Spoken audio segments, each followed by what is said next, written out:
নবী সাল্লাল্লাহু আলাইহি সাল্লাম আবু তালেবকে কালেমা পড়াবার জন্য কি পরিমাণ কাঁদছে, চেষ্টা করছে।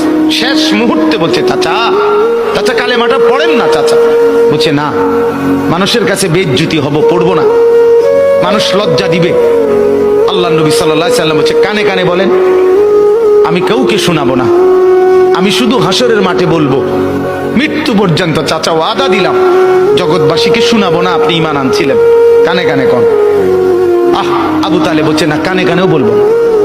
এবার নবী বলে চোখের পানি ফেলতে ফেলতে, চাচা এমনও কইতেন না তো, ঠিক আছে চাচা আমি কালেমাটা পড়ি, আপনি শুধু ঠোঁটটা নাড়েন, আপনি শুধু ঠোঁটটা নাড়বেন, আমি হাসরের দিন বলবো মাওলা আমার চাচা কালেমা পড়ছিল এজন্য ঠোঁট নাড়ছে, এর সুযোগ দেন। চাচা বলছে না না না, আমি ঠোঁটও নাড়বো না। আল্লাহ নবী তখন অঝরে কাঁদতেছিলেন আর চোখের পানি ফেলে বললেন, চাচা আপনি জাহান্নামের আগুনে জ্বলবেন, আমি সইব কেমন? আবু তালেব নাফরমান তখন কি বলছে জানেন? আন্নারু খায়রুম মিনাল আর। মুহাম্মদ, মানুষের কাছে লজ্জা পাওয়ার চাইতে আগুনে জ্বলা অনেক ভালো।